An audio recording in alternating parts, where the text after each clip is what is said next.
All you, buddy. What's going on, ladies and gentlemen? Welcome to the shop. Welcome to the show. Welcome to the Dynasty Diagnostic podcast. My name is Eitan Mosier. I'm flanked by Sam Stompy Lane. And today we have the absolute pleasure of hosting one of the best college football analysts out there. I don't say that lightly. This is the man to speak to if you know or if you need to know about anybody coming into the league. His name is Thor Nystrom of RotoWorld. What's going on, Thor? Yeah, what's up, boys? How you doing? I'm good, man. I'm good. I'm ready to get right into it. What about you, Stompy? It's been a long time coming, man. You're one of the icons of, I think, fantasy Twitter, draft Twitter, because, well, I mean, let's be real. That beard is just out there. Especially in quarantine, it grows even faster. It's perfect, man. It's perfect. It just matches the man. It's nothing that you could have hoped for any better. But man, I want to talk to you about a bunch of college football stuff. I want to talk to both of you about a bunch of general football stuff. But before we even get into that, man, I just want to kind of take some time just to ask about you personally, man. I know you took some time away from RotoWorld last year due to, I mean, you can elaborate more on that, but it was something that you discussed on Pat Fitzmaurice's podcast not too long ago. Yeah. And I'd written about it on Twitter a little bit. I don't have any problem talking about it. I have a neurological condition called vestibular neuritis, and basically it's inflammation from your inner ear into your brain. It's a real pain in the butt. You get things like vertigo and nausea and stuff like this. And it had gotten quite bad in recent years. And so I took a medical leave starting in early September that went through the fall. And it was a really hard thing for me because, as you guys know, I am obsessed with college football and the draft, but college football season is a really special thing for me. I really love my job. I love interacting with fans on Twitter. I love the whole thing. And so having to sort of take that time for myself was really hard. And like devote that to rehab or whatever. But I'm really happy I did it because I'm way better off now than I was then. We're way far along in the rehab process. So thumbs up with all that stuff. Feeling a lot better. So thanks for asking. Appreciate it. Absolutely, man. Yeah, good to hear. I personally know how that feels. I have sickle cell disease myself. I was diagnosed with that at birth. So from time to time, honestly, there's really no rhyme or reason to it. It just kind of happens. I get these pain crises that I have to deal with. And that's been like a real thing throughout my entire professional career, trying to figure out the balance between work and life that actually allows me to live somewhat of a comfortable life. So I definitely level with you with that one. I just wanted to say that I'm happy to have you back, man, and I'm ready to go. Dude, thanks a lot. Appreciate it. All right, so we're going to get right into it. I mean, we're not going to beat around the bush at all here. We got Thor Nystrom on the podcast. So we're going to ask about two things specifically. We're going to ask about players from Iowa State, TJ Hawkinson, tight end one, and we're also Iowa, easy there. Oh my God! Yeah, that's egregious. You just lost egregious. The entire city of Iowa City. Oh my God! The Hawkeyes with I couldn't let that one go. But, okay, so we're going to talk about players from Iowa, the Hawkeyes, not the Cyclone. And then we're also going to talk about some of the guys that we're going to see a lot more of, hopefully, in the next coming years. A couple of them were drafted this year, but we also have some stars in the pipeline in the Golden Gophers.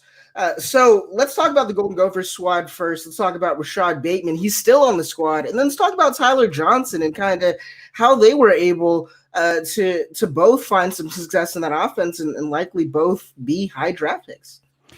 Yeah. With, as far as Bateman goes, with Johnson this year in the process, he was a very sort of polarizing guy. And you had this thing where draft Twitter was super high on him, and you had people like, the whole publication of PFF, the whole outlet charting people were super high on him. Analytics guys were super high on him, but the NFL throughout was not. And we sort of knew that from the start, the advanced things, Blesto, stuff like that. Scouts were lower on him. And then you saw that going into his process. He was spurned from the Senior Bowl, which was kind of a shock, but it wasn't if you'd sort of heard some of this stuff in advance. And then, just going throughout, you start to hear more and more stuff. And then Tyler Johnson had a very poor process and everything like that. And obviously he fell to the 5th round. Rashad Bateman is not going to be like that. Bateman is someone the NFL is going to be just as high on as draft hitter. He does not have the athleticism concerns that Tyler Johnson has. But he has the same ball skills, and they might be even sicker than Tyler Johnson's, and he can make plays on the outside at the boundary. I posted some videos on Twitter. He has some of the most ridiculous catches you'll ever see. He can make one-handed catches look routine, where he plucks it at full speed, running downfield. He's a really, really special receiver, and in terms of route running too, just really sick. He's got this shake and bake move where he just gets cornerbacks turned around. He's a really exciting prospect. He also, in terms of going up in the air, contested situations, he can just go up and get it. So he is the more physically gifted of the two, the more talented of the two, and it's not particularly close. And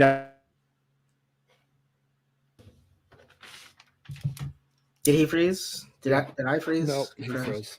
Oh, damn it.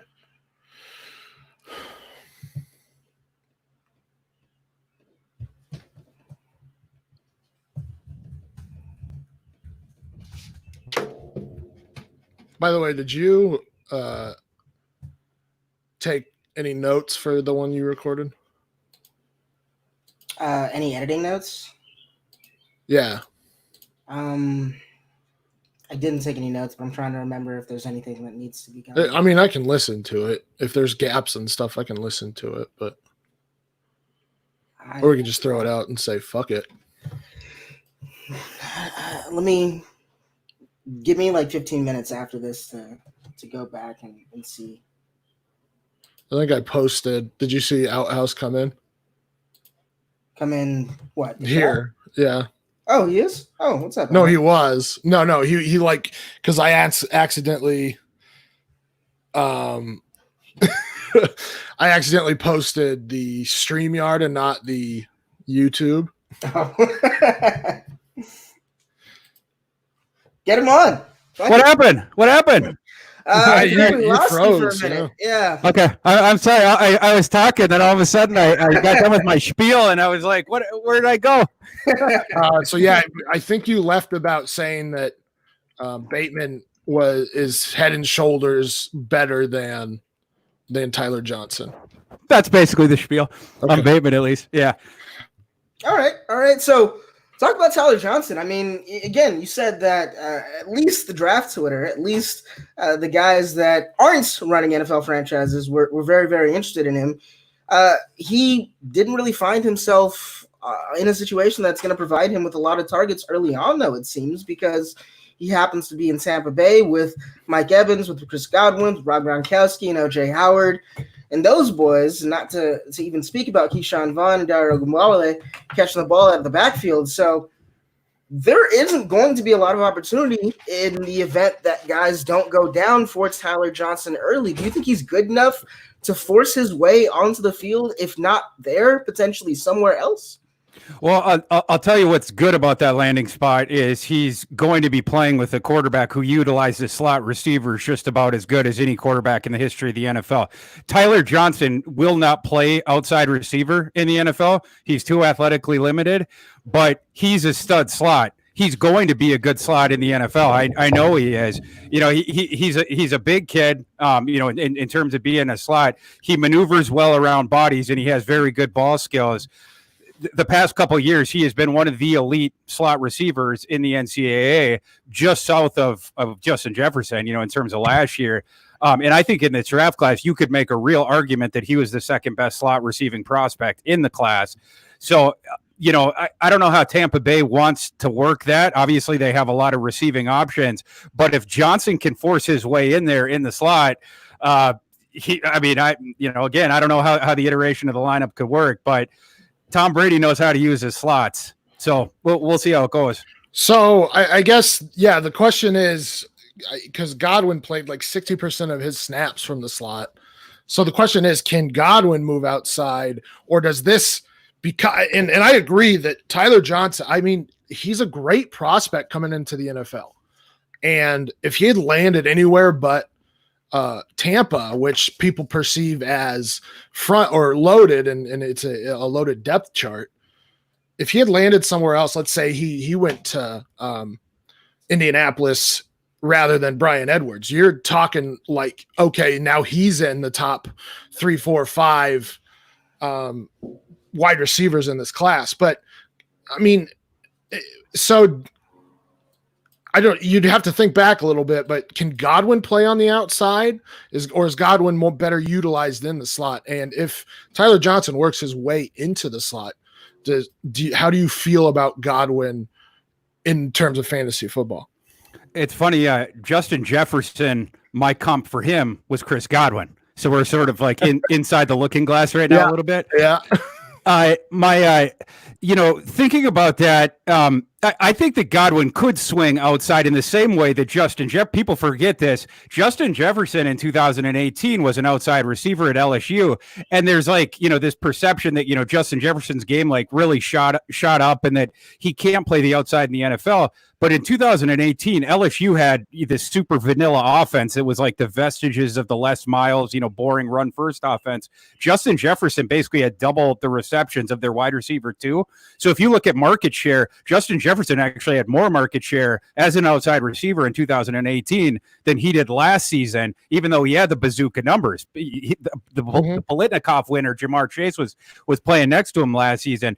I think that Godwin could swing outside. He did that stuff in college, stuff like that. His better fit might be in the slot, but they could see, a better fit playing Johnson there just in terms of getting best players on the field. However, if they go to camp having not traded OJ Howard, they also might see, let's play one of those tight ends play him as a big slot, and play two of the tight ends. And then obviously you're going to have the two vet receivers. You got to play one running back. You can only have 5 of them out there at a time. That would leave Johnson the odd man out at all times. But I would like to see him, find a way to get him on the field, at least a little bit, because the kid can play. By the way, Chris Godwin's contract is up after 2020, so he might be a replacement type player for Godwin, because I would imagine Godwin is going to garner a large second contract that maybe Tampa Bay can't necessarily match, especially with the signing of Tom Brady. Absolutely. Tag him, get some trade value for him in the offseason, something like that. That's definitely a possibility. I would think, though, that doesn't happen because Mike Evans would be the easier proposition to move at that point because his contract was so heavily front-loaded that most of the dead money on his deal is gone. So if there's a chance that somebody is going to be moved from that offense, it's probably going to be Mike Evans, but I think they can pay them both because Evans' contract is under market for what you've been getting from Evans over the last few seasons anyway. That said, I absolutely 100% agree that Chris Godwin can play outside. I mean, he's essentially kind of being played as an outside receiver, even though he played 60% of the snaps from the slot last year. Yes, he's not getting number ones because that usually goes to Mike Evans. But in terms of cushion that he's getting in the NFL, he only gets 4.1 yards of cushion per snap. That's 48th in the league. These guys aren't necessarily playing him off, getting him pre-releases, and he's still being able to work through that and get contested catches and still be able to be an effective receiver in situations where he's either doubled or really pushed up and pressed on the line of scrimmage. So I definitely think that he can translate that well to anywhere on the field that's required of him. So no worries about Chris Godwin moving forward. But let's move on and let's talk about not the guys from not Tyler Johnson, no more Rashad Bateman. Let's talk about TJ Hawkinson. He obviously had just one of the greatest rookie first games that we've ever seen in his, I think, game against Arizona, I believe, in the first game. After that, it's not like he wasn't part of the offense. I think he had some injury issues and kind of had to work himself back in. There's obviously a lot to learn at that position. And then one of the conversations that I've been having with Stoppy for a while is that when it comes to fantasy, when it comes to these tight ends coming in the league and being instant impacts, a guy like TJ Hawkinson that can kind of do it all and is known as much for his blocking as he is for being a receiving threat, kind of puts him in a situation where maybe he finds himself on the field often, but he's also being asked to do things that his contemporary Noah Fant wasn't necessarily asked to do in Denver as kind of the sole receiving threat type tight end that has become like the move tight end in the league. Now, that's not to say that I don't believe that TJ Hawkinson has insane value and insane upside. I do think that we're going to see it a little bit this year with a new healthy Matthew Stafford, and then we're going to see it even more when Marvin Jones eventually leaves that team. But what is the ceiling here when it comes to Hawkinson? Is it still Kittle-esque? Are you still kind of standing your ground with that one? Yeah, I am. Yeah, I mean, you saw it in the first game. After that, like you mentioned, there was a lot of injuries there. And you mentioned it as well. Tight end is one of the hardest positions the NFL to transition to. So, I'm going to give him a pass on that. And by the way, despite all the injuries he had last season, he had the season-ending injury. He had whatever the injury was before that he struggled with earlier in the season. I forget what it was. But his receiving stats actually weren't even that far off of fans, despite all that. And the other thing is TJ Hawkinson is the best blocking tight end prospect that I've ever seen, that other folks have ever seen. And so, because of all those different things, and he's an athletic freak as well. I don't have any questions about his game, his translation, anything like that. He's a freak and he's going to be awesome. I think he's a better receiver than Noah Fant. And I think you're going to see that going forward. I don't have any questions about him whatsoever. I think he's going to be a star. Yeah, Hawkinson was the best tight end coming out of that draft. I mean, he's better than Fant. Fant's more athletic, but Hawkinson is more well-rounded, has better hands, might be a better, or no, not might be. He is a better route runner, and obviously he's a better blocker. And that's one point. And then the second point is, like Thor said, tight ends take 2 to 3 years to develop into the league. You rarely get a George Kittle or a Evan Ingram, Mark Andrews. You don't get those guys very often. And I mean, we've talked about this a lot on this podcast, is a lot of tight ends don't hit until their second contract. But really, especially in fantasy, if you're looking at young tight ends who are coming out, like Fant, like Gesicki, like TJ Hawkinson, you should be expecting them to take 2, 3, maybe even 4 years to develop into Travis Kelce and Zach Ertz, because those guys weren't auto hits right away. If you're worried about Hawkinson should not have lost any value whatsoever because of that fact, because he's so well-rounded coming out and because he's only going into his second year. And like Thor said, there were a ton of injuries. So if you have somebody who's down on Hawkinson right now in your league, go get him, because he's top 5 tight end in the league upside, and really even top 1 in the league upside with everything that he can do. It's also a good long-term play, like I was saying, because of Marvin Jones' situation, the fact that he may not be long for that team after this particular year, which I believe is the last year on his contract. So TJ Hawkinson actually has a pretty decent pathway into the number 2 target getter on the Detroit Lions as soon as the 2021 season, assuming health for Marvin Jones and for Hawkinson, which has been questionable so far to this point. But let's now go on. So we're going to talk about just your draft grades, and I know you're kind of one of the guys that gets people riled up with the draft grades because you give it to them honest. You don't give people passes for things, and you definitely do your due diligence in explaining your rationale as to why. So let's talk about some of the teams that you thought definitely hit just bombs in the draft, and then some of the teams that did the opposite and bombed their particular draft. So let's move from our opener to our 5-point inspection. And let's talk about the Tampa Bay Buccaneers once more a little bit here. To what extent the Tampa Bay Buccaneers make out like bandits in 2020? Why was Christian Wirfs your OT1 over guys like Andrew Thomas that were drafted earlier? I thought that was close. I went back and so I had Andrew Thomas as tackle 1 in the preseason, and I went back and forth on them all spring between the two. Some people had Jedrick Wills as tackle 1. Some people had Mekhi Becton. My two top guys, that the debate in my head was between Wirfs and Thomas. Thomas has got the higher ceiling. He's the cleaner projection to left tackle. Wirfs is the athletic freak and the sort of country strong strength colossus kind of guy. He has all kinds of records in the Iowa weight room, and he tested as one of the most athletic linemen to ever come into the NFL. He broke both of the jump records, the vertical and the broad. He was like out jumping like the stud receivers and stuff like that at 6'5", 320. The upside is insane. And you saw this too, like both on tape and in his charting and stuff like that, where before he was just a kid who like moved really well. And you saw him just like drive defensive ends at times, like into the upper deck. If they didn't blow the whistle or whatever, you would see it on certain play, like the flashes and whatnot. But last year you saw it on a play in play out basis where his game just jumped. It soared. And that was despite the fact that Tristan Wirfs has been a right tackle his whole career. But last year he did play left tackle a bit because Iowa's left tackle, Alaric Jackson, got injured early in the season. And Kirk Ferentz is like, okay, we'll just kick Tristan Wirfs to left tackle.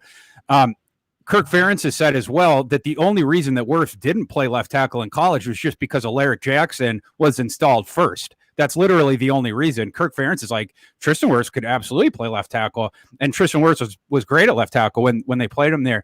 So, because of all those reasons, because we've seen this rapid ascension of his development, because we know that he's going to be one of the most athletic linemen in the history of the NFL, and all these different things. He just has to work a bit on his technique, a little bit more and stuff like that. That's it. But he has one of the great tool sets that we've ever seen. And he just absolutely dominated in the Big Ten last year. The fact that to your, going more specifically towards the question, as far as Tampa Bay, why they got one of my 2A pluses, when we were doing, being in quarantine and having a job like mine where you do these mock drafts, like everyone who had one of these jobs did 50 mock drafts over the previous 2 months, like leading up to the NFL draft.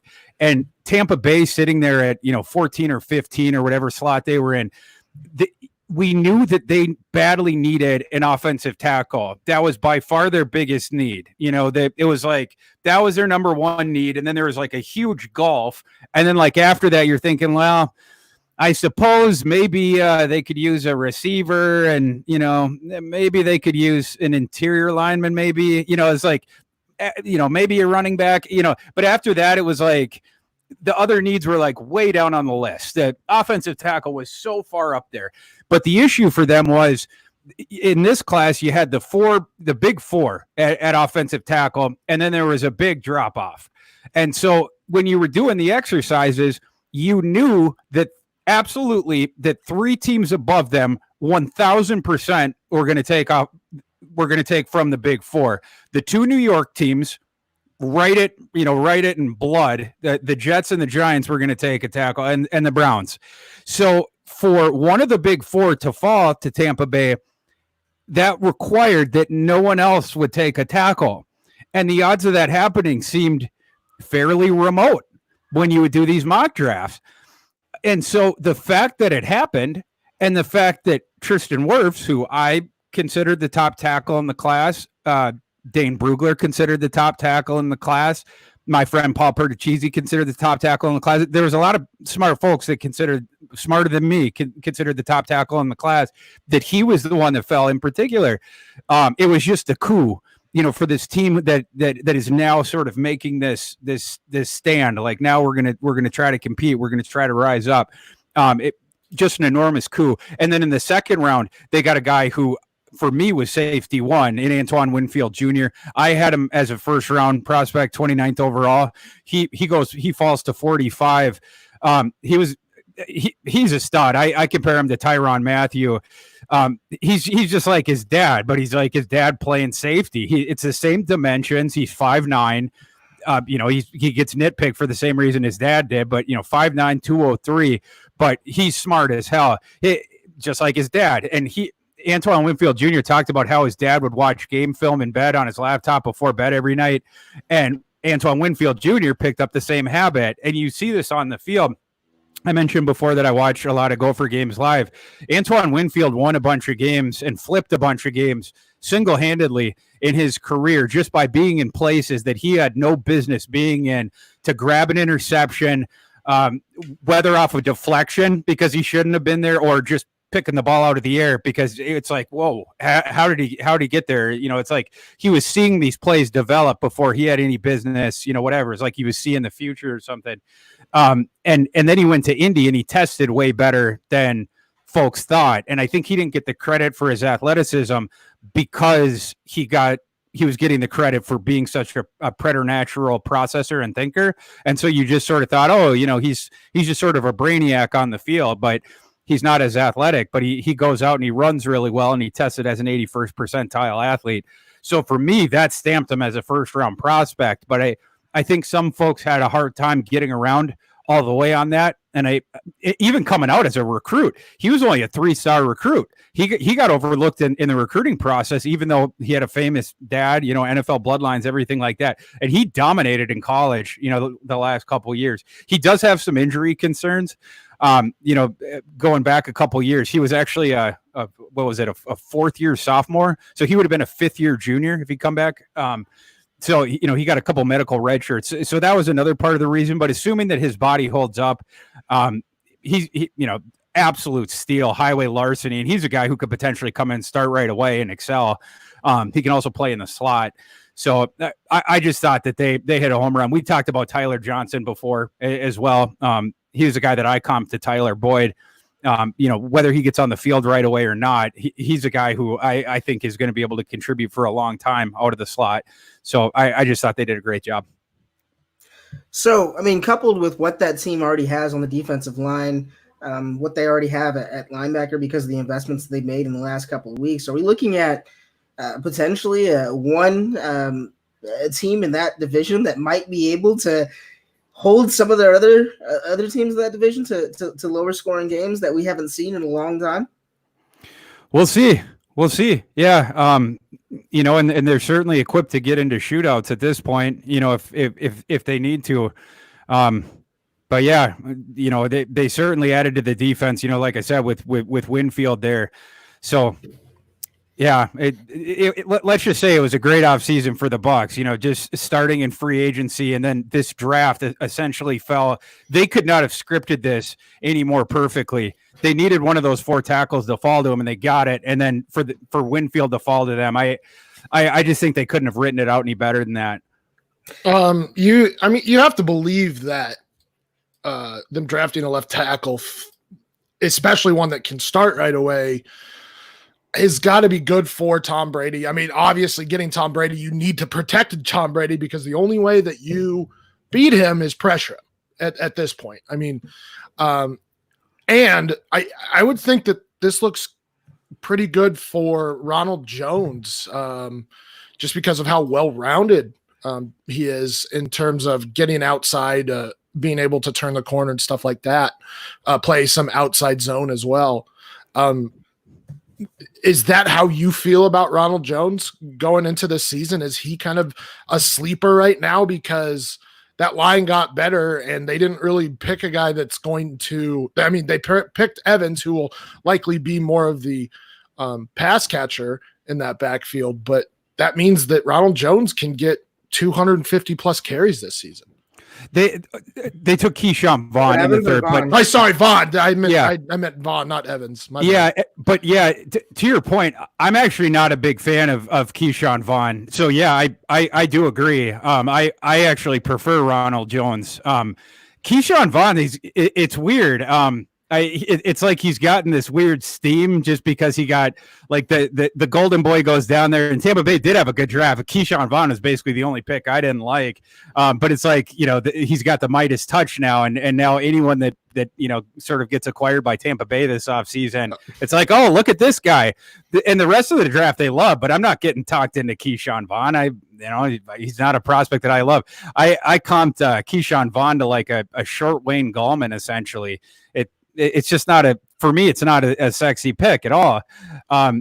Ronald Jones he can do more stuff. I'm not necessarily waiting for the star turn there, but I think that he can do more things than we've seen before. I remember when he was coming out of college and at USC, he reminded me of like, you guys ever play air hockey, like at the old arcades, with the pucks the air, he reminded me of that. Where it's just like goes really quick and glides like on the thing. We haven't seen as much of him get out in space in the NFL, but I think if this offense starts to click, people aren't keying on him as much. We got a better offensive line.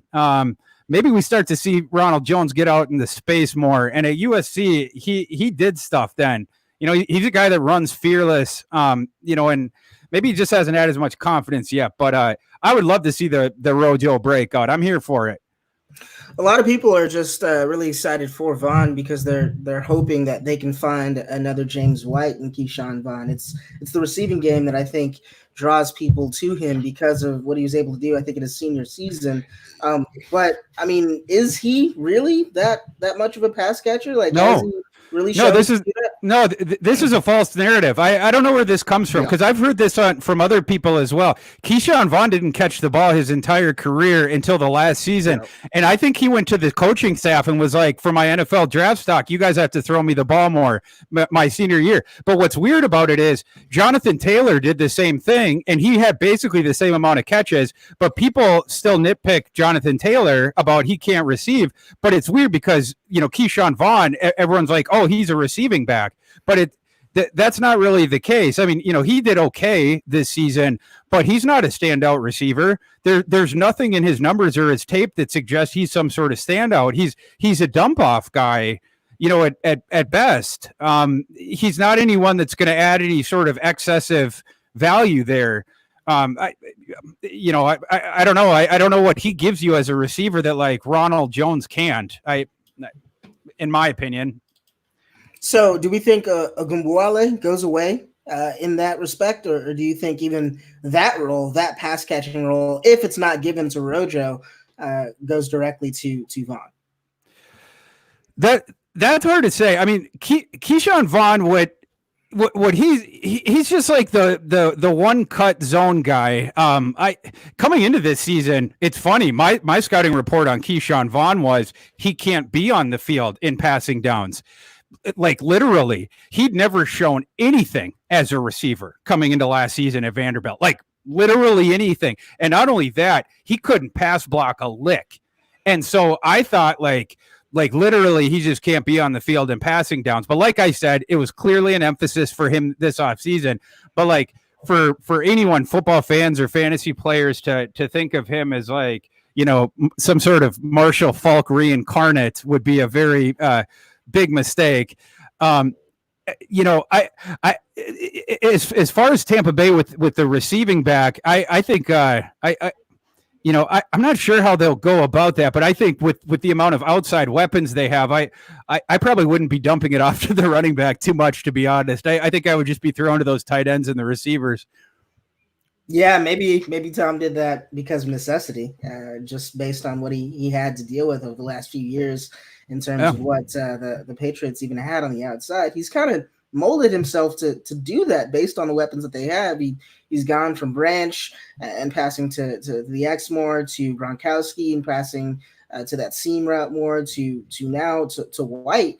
So yeah, I think that this is just going to be a situation where he's going to assess the team, figure out where the mismatches, the largest edges come in the mismatches, and just consistently get it to those positions. So it's going to be interesting to see how that changes this year. But let's now move on from the Tampa Bay Buccaneers, who absolutely aced the draft, to, I mean, do I have to say it? Is Bill Belichick like bombing football games on purpose? Is he trying to throw games at this point, starting Jarrett Stidham all year? Maybe, yeah. It's interesting. Stidham was a guy that I was high on earlier in his career. My brother went to Baylor. I watch a lot of Baylor games live. I'm a Baylor fan, and that's where Stidham went coming out. And he committed, to Art Briles, and then obviously there was a scandal at Baylor, blew the whole program up, and then Stidham committed to Auburn, and that was a very bad fit for his game. Stidham's a guy it's sort of like Joe Burrow, where Joe Burrow took off this last season when they went to minimum protection and they had 5 guys out. What Stidham is very good at is when there's a bunch of receivers out and he has space, he's not good with pressure in his face at all. He's not good in confined quarters. And at Auburn, his last couple of years, they had really bad offensive lines. And so there was pressure a lot there, and he really struggled. And so I sort of then was out on him because I don't like, typically the transition of quarterbacks that struggle under pressure to the NFL, it's highly precarious. There's a high bust rate there. Stidham began to strike me as like a 7-on-7 quarterback. But we'll see what Belichick can do there. But I'll tell you what, if they can't protect him, Jarrett Stidham is a dead man walking, because he does not handle pressure well. He never did. But Baylor as a true freshman, he was good. He had 13-1 TDINT, something like that, because of that wide open system. So we'll see on that. I don't love going into a season relying on him as the dude. They obviously know more about him than me at this point. But I've seen a bit of Jarrett Stidham. I don't know. I kind of throw my hands up with that one. We'll see. Belichick knows more, but I'm not confident about it. Well, and I mean, look at his pass catchers too. Like you're saying that Stidham's better when he has space to and he doesn't have pressure in his face. I mean, you trust Julian Edelman, James White, and who? Because N'Keal Harry, as good of a prospect as he was, didn't do anything last year. And I don't know if he's going to develop the same under Brian Hoyer and Jarrett Stidham as he would under Tom Brady. And so I don't know what you can expect from N'Keal Harry this year. But after that, who do you have? I mean, who do you have catching the ball? So, I mean, I would expect that he struggles just because defenses aren't necessarily going to be afraid of passing the ball because there's just not that many pass catchers that are going to beat them route on route. That's a great point. And at Baylor, they had, not only did the Briles system, it spread you. I mean, this is the sort of famous part of the Briles system. It spread you just about as far as you can be spread, where Briles would have both of the outside receivers. He'd have their feet just about as close as they could to the sidelines as they legally could. And then both of those guys he'd have as just crazy speedsters. So he just wanted, sort of track athletes on the outside. And that's how he would stress the defense on the outside. And then he'd have the super shifty guys in the slot. And so it was just impossible to stop them. And then they'd play crazy fast. And obviously, he'd have a shifty running back as well. We know about those guys that Baylor had. And so, Stidham was able to sort of take advantage of that because he would always have sort of an open look. He could get the ball out pretty quick, whatever. Like you're sort of mentioning, limited targets. And then the other thing is N'Keal Harry was never a guy that got, him being one of the primary ones. He was never a guy that got a bunch of separation in college. His game is ball skills. Some of this stuff would not appear to translate the best to Stidham's game. But again, Belichick, we'll see what he's doing, whether he's whether he's crazy as a fox one way or whether he's tanking for Trevor. Could be sort of the other way. We'll see. You're also disappointed with the Steelers and the Seahawks draft classes. What kind of stood out to you as reasons as to why those, other than the famed at this point Green Bay debacle, why those teams had some of the worst grades coming out from you? Yeah, the Seahawks made another terrible first round pick, which they just do every year. It's like just like a tradition. Every year when the Seahawks come up and Goodell comes up, you're like, oh, which guy are they going to pick out of the hat this year? It's the name that surprises you, not the terrible pick. It's like, which dude? This year it was Jordan Brooks. So Jordan Brooks. He's a sideline to sideline, slobber knocker, run defender type linebacker. He's fun to watch, super fun to watch. It's just that he doesn't cover anyone in the passing game, and he has health issues. If that's what you want out of a modern day linebacker, knock yourself out. I just wouldn't have used a first round pick on him. I ranked him as 118th player in the class, and I think, I might have been a little bit lower on him than some others, but most of my contemporaries had him as, a day two guy, late day two guy. It was a terrible first round pick any way that you cut it. Darrell Taylor was probably picked a round or two too early. Damian Lewis was picked too early as well. There's just limited upside there. I mean, you just go up and down. There was a bunch of reaches, but particularly at the top, the Seahawks just in the first round, they always just go YOLO. They have like this tendency to just like, they're like your heartsick, sort of buddy who just sort of like falls in love with the first girl that talks to him. And then he just loses his mind and like logic can't dissuade him. And even if the girl is just like bat, S crazy or whatever, like, he'll follow her to the ends of the earth. That's the Seahawks with first round picks. They don't care. They don't care the way that the rest of the league evaluates them. They don't care that they could get a bunch of draft equity by trading down 20 slots to pick the same player because he's still going to be there. They don't care. They've fallen in love with the crazy chick and they will stay in their slot and take them. And you can't tell them different. So they did it. They did it with LJ Collier last year, which was an insane pick. They did it 2 years ago with Rashad Penny, which was an insane pick. And they did it this year with Jordan Brooks, which was an insane pick. And I wrote that on Twitter. And then on Thursday night, Janice Brooks, who I assume is Jordan's mom, started getting after me on Twitter. And I was like, well, this just seems like a Seattle Seahawks thing to happen. So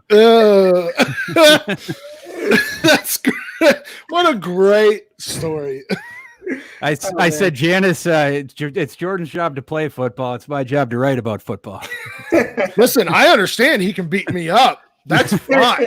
I'm not saying he's not athletic. I'm just saying compared to the NFL. It's always funny when they're like, do you play football? It's like, no, I write about it. Like, it's like, am I supposed to be like, is that supposed to make me ashamed or something? Like, this is literally my job, Janice. You understand? I mean, I'm not trying to be a dick. It's just that's literally my job.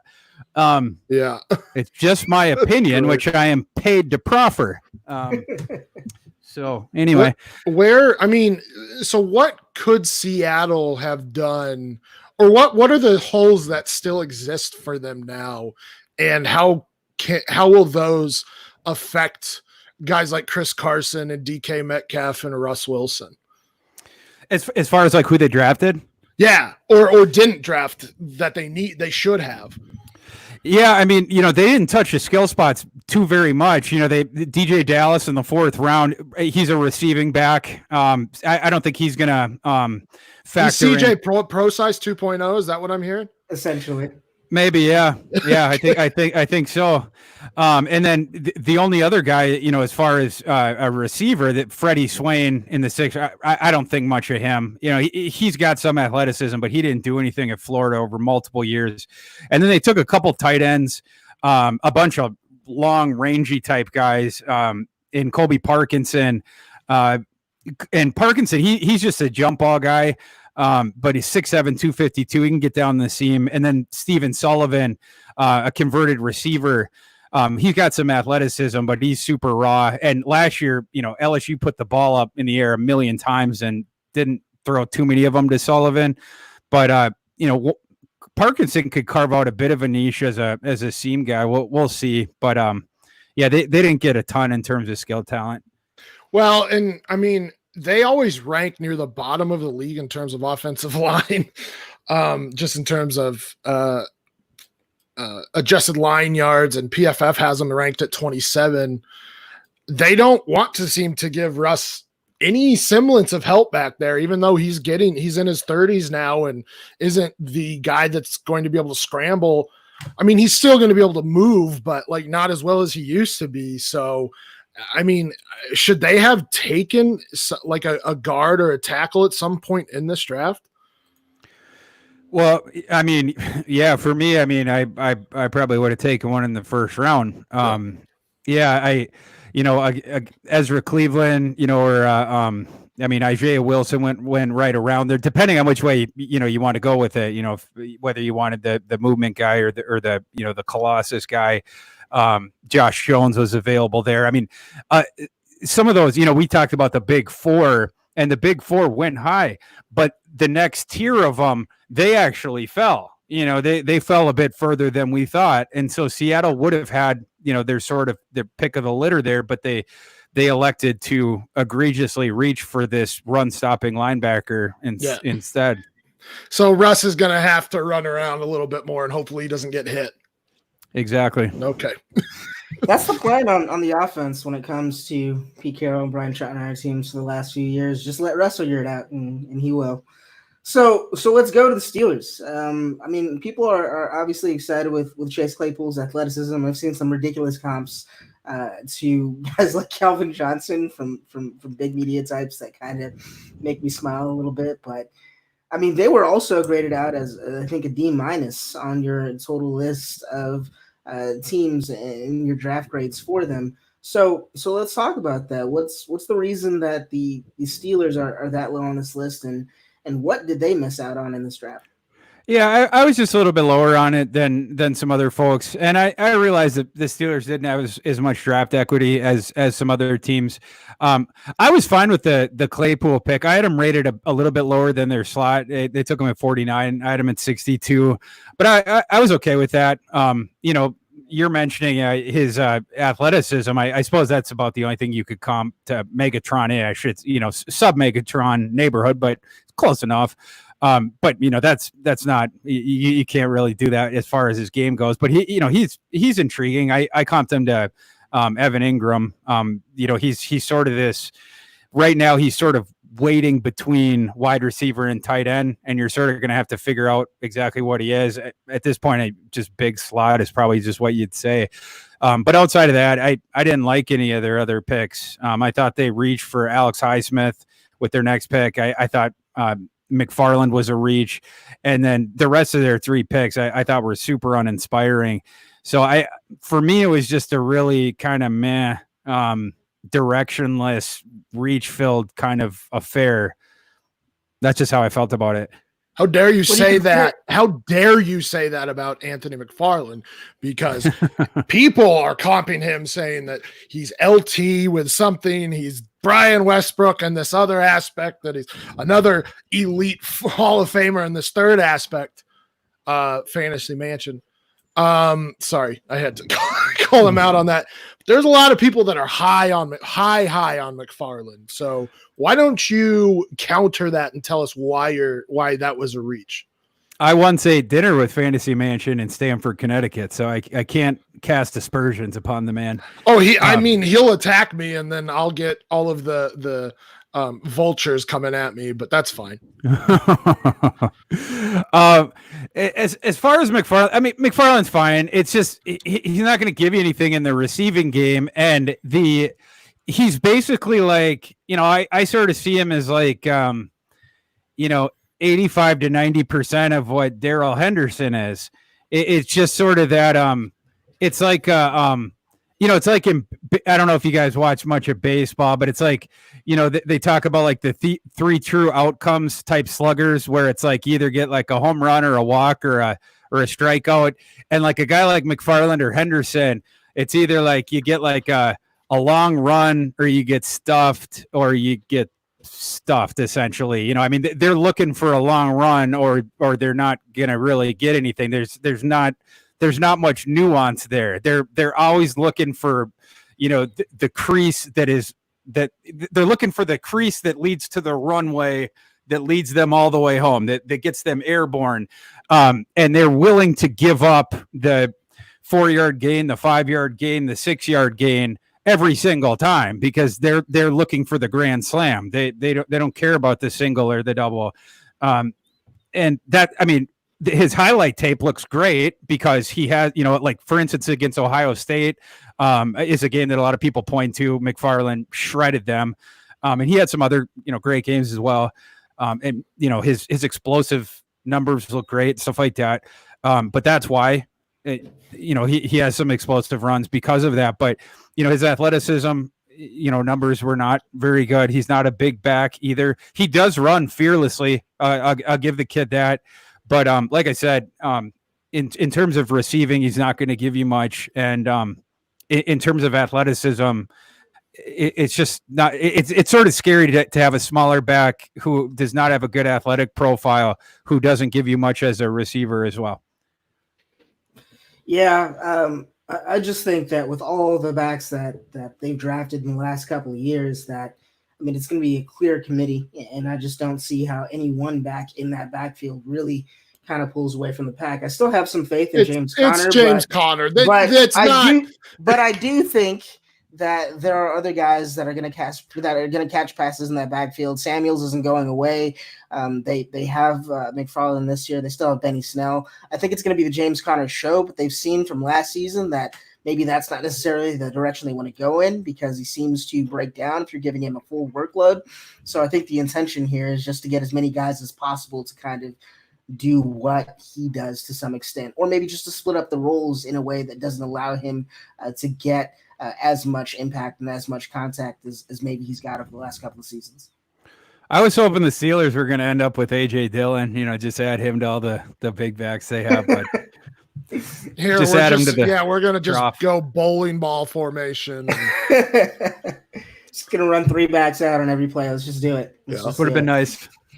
All right, so I know that you're a big fan of him. I've been trying to get this out of my guests for the last couple of shows here, but I'm excited about this person. I don't know why more people aren't excited about this person. I guess I can maybe point to injuries, but I think that Netan Muti was one of the offensive guard just steals in this draft, an absolute steal. I think we got him in the 6th round at the Denver Broncos.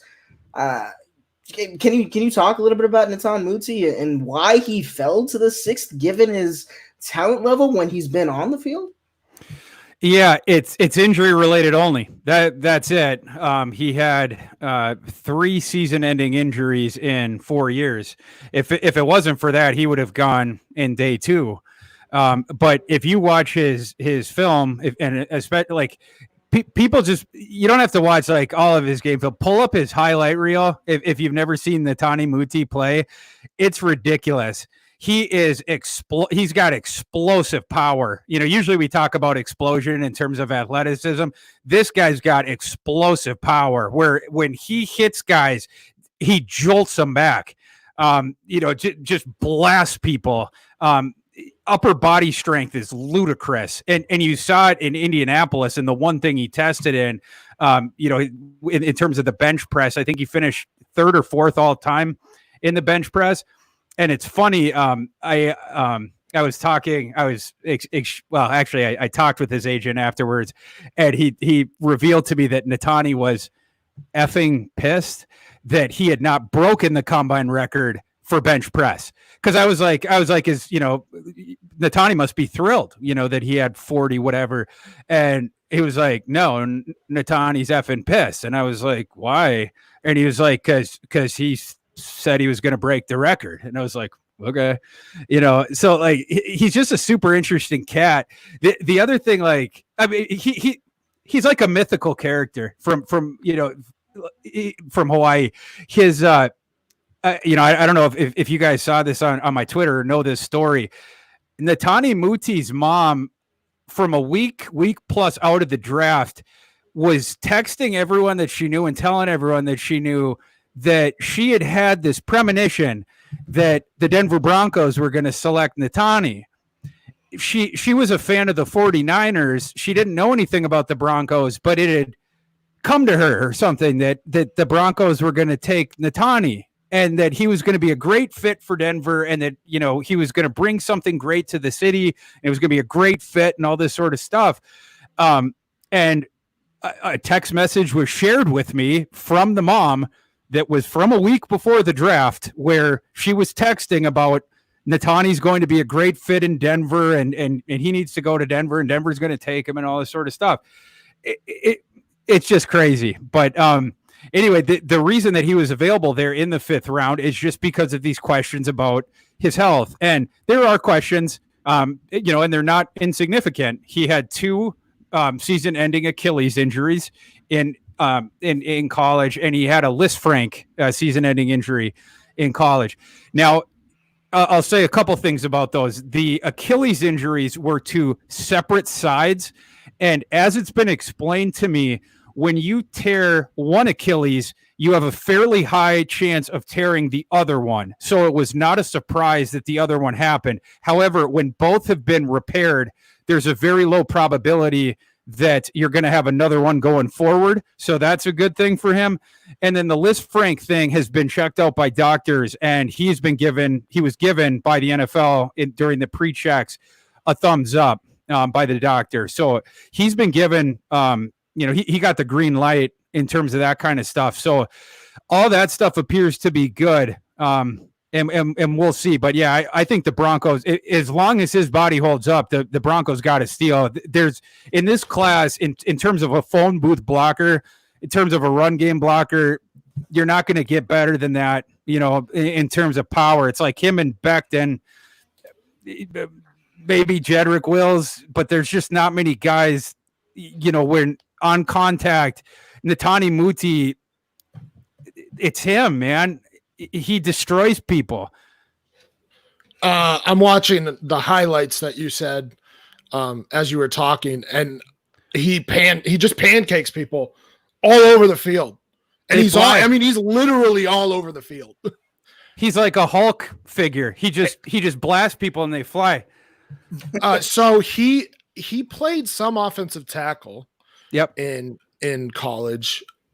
For the sake of Broncos fans, please tell us that he could replace Garrett Bowles next season. I doubt it, especially because of the Muti's a little bit stiff, and because of the lower half stuff. I'd want him at guard for sure, but you're getting a Colossus there. I just think in terms of the movement, it's not going to be smooth enough to project on the outside. And then one more, we could talk, let's talk about one more Denver Broncos, I think, steal in Michael Ojemudia. Yep. Is that right? Yep. All right. Ojemudia, but yeah. Oh, sorry. No, not Ojemudia. Lloyd Cushenberry. Sorry. Lloyd Cushenberry at center. They got in the 3rd round. I've been hearing a lot of good things that he's the best center in this class. Probably starts right away for the Broncos.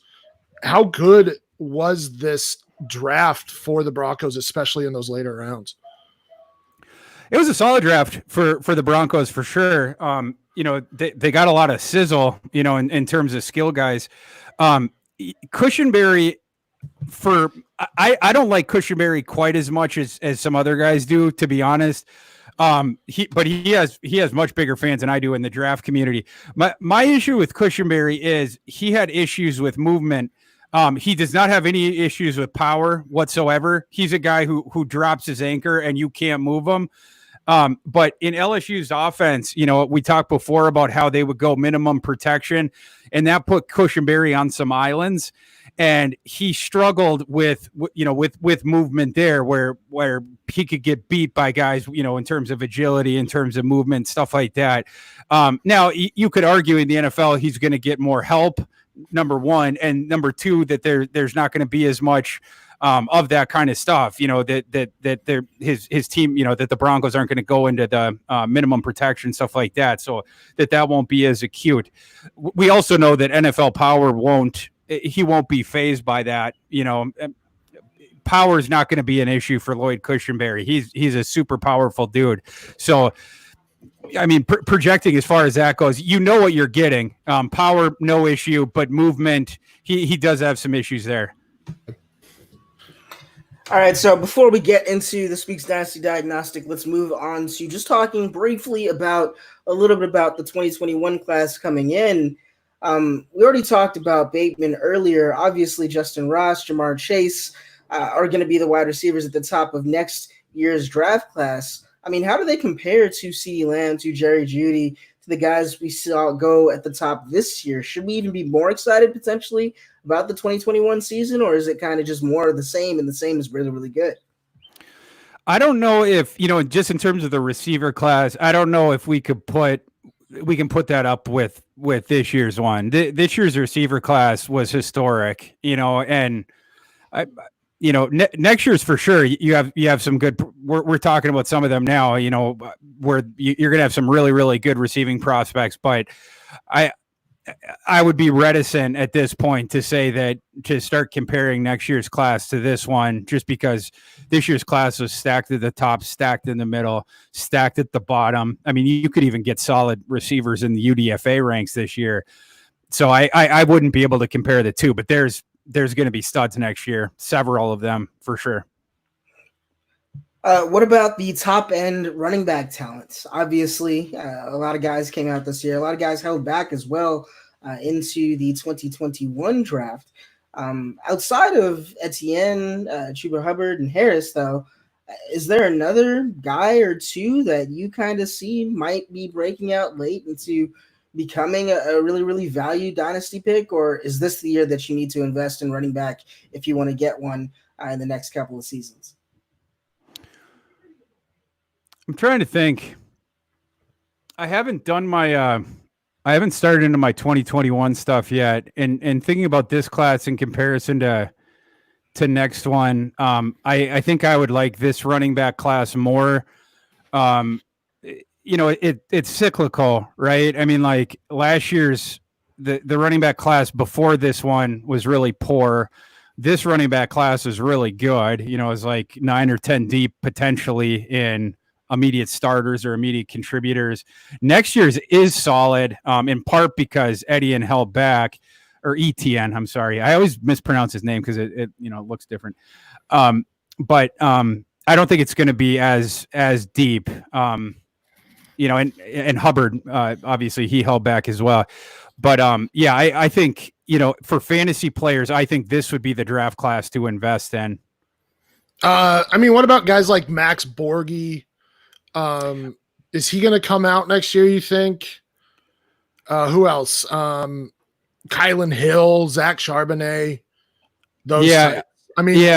I agree with you that I think it's mostly top heavy this next class, where you have 3, 4, 5 deep at wide receiver and running back, and then QB you have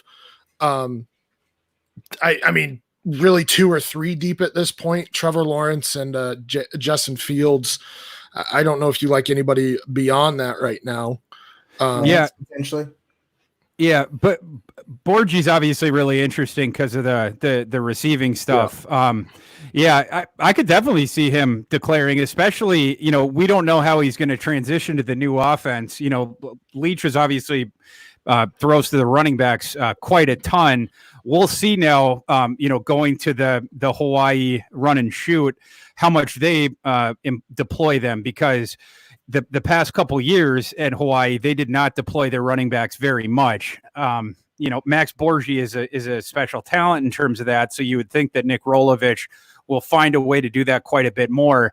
But, I mean, schematics are what they are. So we'll see how that works out. Kylan Hill, I'm really excited for Kylan Hill because, talking about Mike Leach, it's sort of the opposite where, Kylan Hill the past, well, especially like last year, I thought we were going to get more of Kylan Hill, more of a breakout, but particularly in the receiving game, I think he has a lot more to offer than we have seen.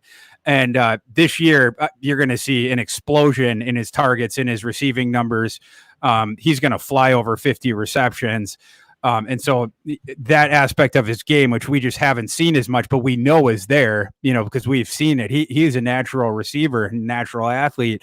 So I'm excited about him, from a pro perspective as well. And I think he made a fabulous decision in not declaring, talking about another guy who, he decides to come back. Like ETN, I was really surprised by that, in terms of his decision to come back. But like Kylan Hill, I thought he made a really smart decision to come back and play for Leach because he's going to be able to prove the concept of one thing that we haven't seen as much. You know what I mean? Like, and really prove like that he's awesome at it. He could catch 75, 80 balls next year. Playing with KJ Costello, by the way, another guy who could really improve his draft stock. Well, and even in an offense that like Kylan Hill has been in, he still had 22 and 18 receptions each of the last 2 seasons. So, I mean, I usually use the 20 reception mark as kind of how I see or to see who will catch the ball in the NFL.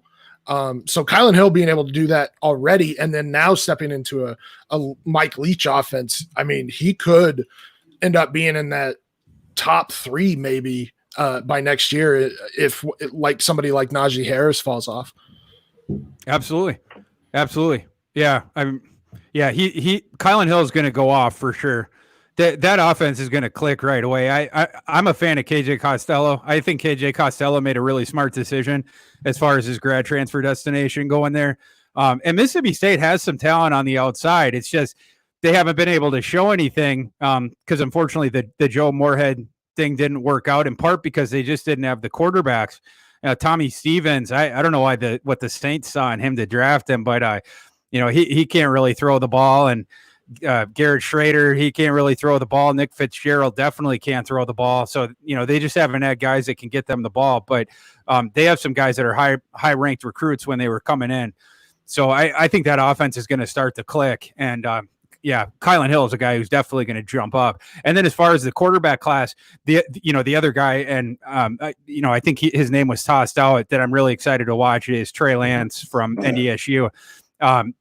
Super duper talented kid. He's a lanky kid, dual threat kid, and he's got a freaking hose. He's super creative. And the other thing with him is you see some of the Jordan Love stuff with him, just in terms of like his athleticism and the arm and like stuff like that. But he does the huge difference is that he doesn't turn the ball over. Like literally Trey Lance had 0 interceptions last year. And our friend Jordan Love had 17 interceptions last year. So Trey Lance is a highly intriguing type prospect, as that sort of big dual threat guy who doesn't make mistakes. He will be coming from the subdivision, but he plays at the superpower subdivision school at NDSU, and obviously one that continues to produce NFL quarterbacks. So you can't really say like, oh, it's just NDSU. Now they have every single starter they've had going back now several years is in the NFL. So he's a really exciting prospect as well. He might be the prospect behind Trevor Lawrence at this point. All right, so now let's get into this week's Dynasty Diagnostic. Our roster this week was submitted by FF Trader Joe. Please be sure to give him a follow on Twitter if you want to be part of next week's show.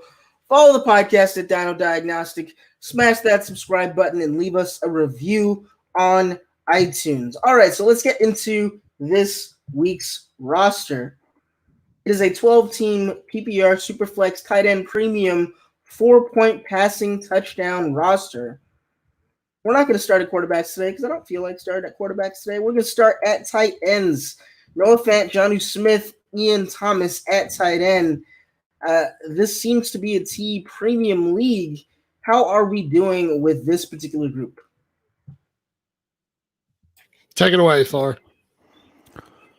This is your guys' area. I'm just Nah, you gotta get in there. Boo. Boo. it All seems right, okay I'll to ask me. you this. I actually love this because it's three young guys. Noah Fant is going to step up. I mean, he produced towards the end of last year. I think he takes a step forward this year, especially in a high-powered offense where he's not one of two pass catchers that you're really afraid of. He's one of 4, 5 on the field at any given point in time. So I think him being your TE1 perfectly fine. He will be a great, probably a top 10 tight end this season. But then you got Jonnu Smith and Ian Thomas. Jonnu Smith had his moments last year, especially with Ryan Tannehill. And he's athletic and he can get down the seams. Delaney Walker's not there anymore. He's the starter. The only issue with Jonnu Smith is that Ryan Tannehill only threw the ball 25 times per game last year. And that's what the Tennessee Titans are still built around. I mean, sure, you have A.J. Brown and Corey Davis, now Jonnu Smith, but that team is built for Derrick Henry. So I have to expect that he doesn't throw the ball more than 30 times a game again, and probably less. So that's the issue with Jonnu Smith for me, even though I like him as a backup. And then Ian Thomas, I liked him better when Ron Rivera and Cam Newton were still in Carolina, or Ron Rivera, Norv Turner, and Cam Newton were still in Carolina, because they use Greg Olsen a ton. He is the tight end one there, but now they have DJ Moore, now they have Robbie Anderson, now they have Christian McCaffrey and Curtis Samuel, who I think takes a step forward because he's going back to his natural position in the slot. So Ian Thomas is a great TE3. I just don't know what to expect from him. I mean, what did you see from Jonnu Smith and Ian Thomas? I don't think we need to really ask much about Noah Fant. We know what Noah Fant is. But Thor, is there anything exciting that you've seen from Jonnu Smith or Ian Thomas, especially coming out?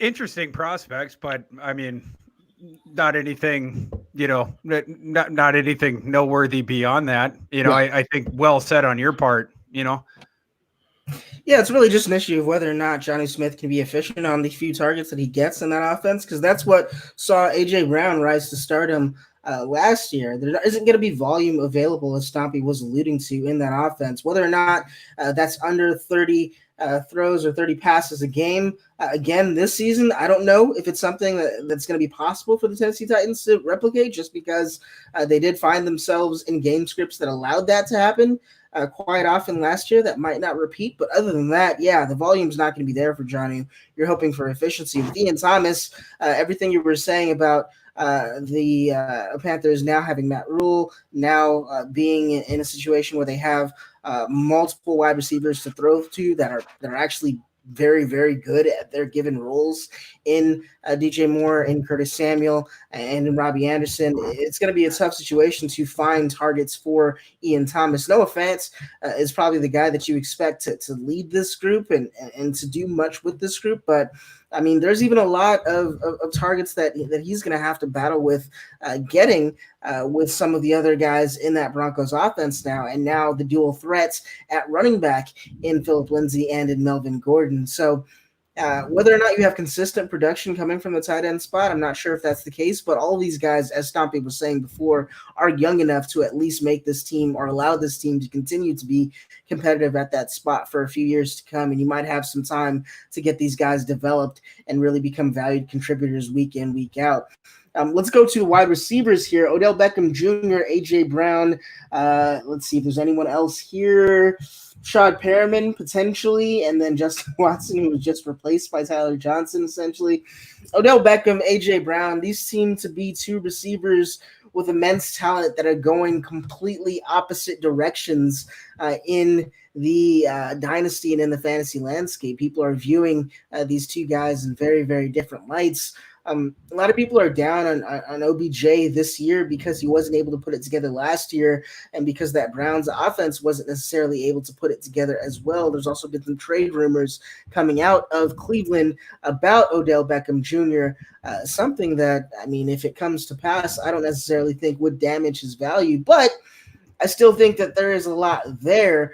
And then people are going crazy about A.J. Brown. Obviously, the ascent is something that you would expect from any rookie wide receiver that's able to compile 1,000 yards on as few targets as A.J. Brown did. Yards per route run is the reason that people are so excited about A.J. Brown, because he was able to absolutely kill it in that metric. I think he was number 1 overall in the league, and that's why people are so hyped about him going into this next season. But we just talked about the volume in Tennessee that people don't necessarily seem to be taking account of.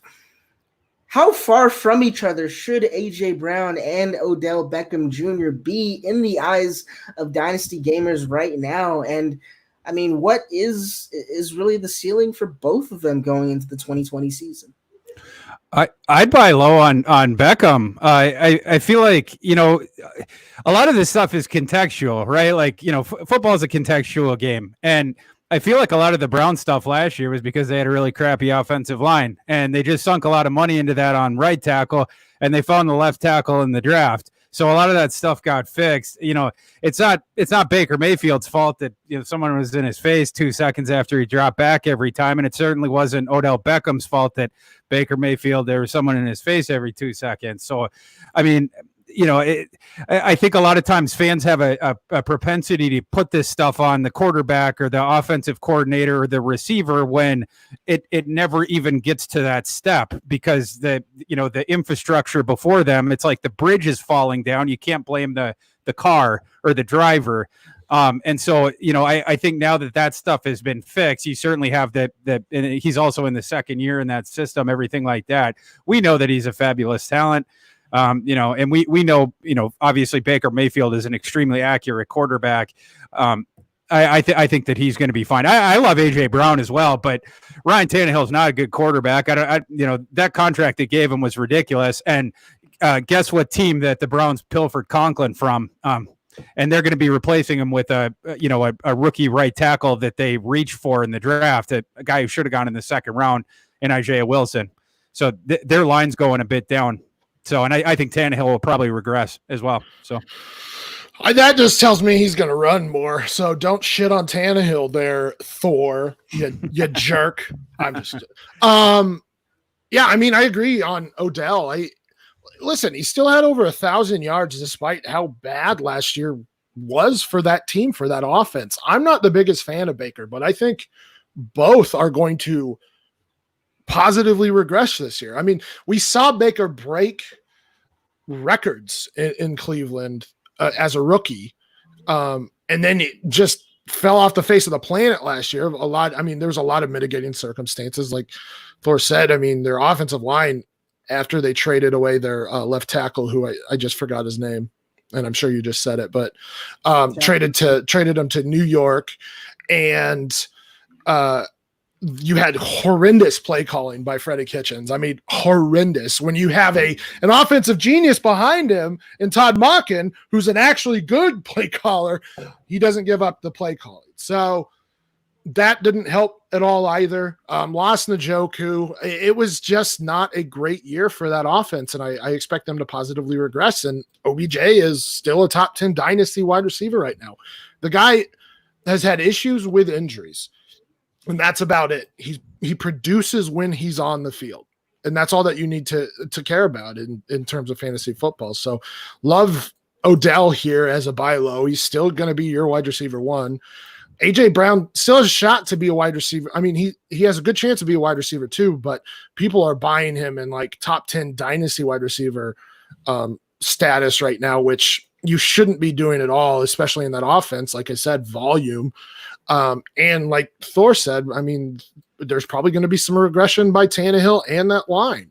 So Deontay Johnson, I like on this team. I think he is a breakout candidate in year 2. He's one of those year 2 wide receivers that I think can break out. Had decent statistics with probably the worst QB situation in the league last year. Had great separation, had great target cushion. I think his true target percentage was like in the hundreds, 101st or something, and his true catch percentage was like, I don't know, 50% or 50th or something. So he was a lot better than the stats say because of the QB situation. So if you get Big Ben back, I think Deontay Johnson can be a breakout. But if you're only 3 deep right now, and let's just say AJ Brown doesn't pan out like you think he will, you're in trouble at wide receiver. So you definitely need at least 1 or 2 more wide receivers on this team to make me comfortable with it, calling it a contender. So would we be solving that wide receiver problem by going over to running backs and looking what we could do there? Saquon Barkley obviously is the standout on this team. Outside of him, we have a couple of rookies here in Darrington Evans behind Derrick Henry in Tennessee, as well as Lynn Bowden for the Las Vegas Raiders, who we don't really know if he's gonna be deployed as a running back or as a wide receiver most often, even though he's listed as a running back. Saquon seems to be your stud here, but one of my issues with dynasty team building, and one of the things that I kind of stick to in building my dynasty teams, is to be very conscious of when I acquire certain players and when I'm actually trying to compete and when I start my window, because every window has a definite end date, a sell-by date. I want to make sure that's passed before the rest of the team is ready to compete. In this instance, obviously Saquon Barkley is right now the number 2 dynasty back behind Christian McCaffrey. But I think given this team's holes at running back and at wide receiver, he's a prime sell candidate for this team because you can get a huge amount back for him that you can then use to fill different positions here. Would you guys agree with that? And is there a package that would get you to consider moving Saquon on this team? Sam? I don't know. Oh, go ahead, Stumpy. Well, I was going to let you go. I mean, yes, I really, now that I look at this team, I think you're weak at running back and you're weak at wide receiver. And I mean, you could sell your 2021 first for help, but you can only help one really with those, I think.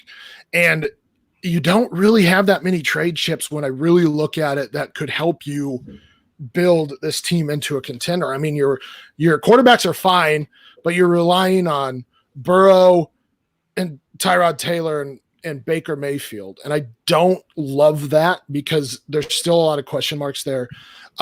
He has Justin Herbert as well. So that Tyrod Taylor's fine, but you're still relying on extremely young running backs who still have to prove themselves. So there's not really a lot of trade chips here. Maybe those tight ends, but honestly, I would be trading Saquon if I could get like 2 2021 firsts, especially with the top end talent at running back and quarterback. And then I would say you have to shoot for a young wide receiver at that point. So if I could get 2 firsts and I mean, I always lose my mind here when I try to talk about wide receivers, but get a young wide receiver. Help me out here, Aton. Young wide receiver that's like a lower tier than elite.